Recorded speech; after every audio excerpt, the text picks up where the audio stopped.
Hello everyone, welcome to my YouTube channel InfoReplica. Today we are going to learn about Hershey and Chase experiment.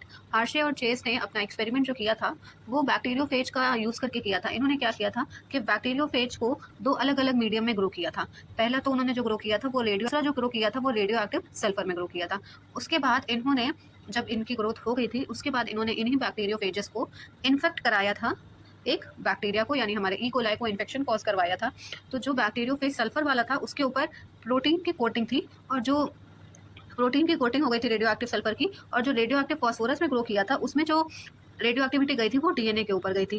तो अब जब इन्होंने इसको infection cause कराया एक इकोलाई बैक्टीरिया को, तो उसके तीन स्टेप थे। सबसे पहला था इन्फेक्शन, फिर था ब्लेंडिंग और फिर था सेंट्रीफ्यूगेशन।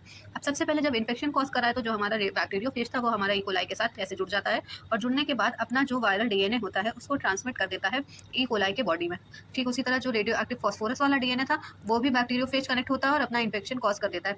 उसके बाद जो इनका नेक्स्ट स्टेप था ब्लेंडिंग, इसमें क्या किया गया कि इसको इससे ब्लेंड किया गया, जो बैक्टीरियोफेज से जुड़े हुए थे वो अलग हो गए थे। और फिर उसके बाद जो नेक्स्ट स्टेप आता है इनका वो आता है सेंट्रीफ्यूगेशन का। सेंट्रीफ्यूगेशन में भी इन्होंने क्या किया, इस तरह से सेंट्रीफ्यूज किया जो बैक्टीरियोफेज पूरी तरह से हमारे ई कोलाई बैक्टीरिया से अलग हो गए थे। तो जब इसमें ई कोलाई में देखा गया तो जिसमें रेडियो एक्टिव सल्फर था उसमें कोई भी डिटेक्शन नहीं दिखा, यानी कि जो हमारा ये बैक्टीरियोफेज था इसमें कोई भी रेडियो एक्टिविटी शो नहीं हो रही थी जब हमारा बैक्टीरियोफेज इससे डिटैच हो गया, निकल गया।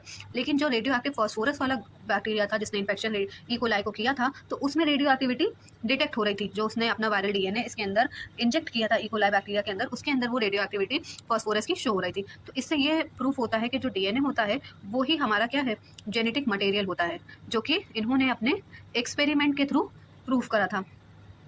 तो आई होप आपको मेरी वीडियो समझ आई होगी।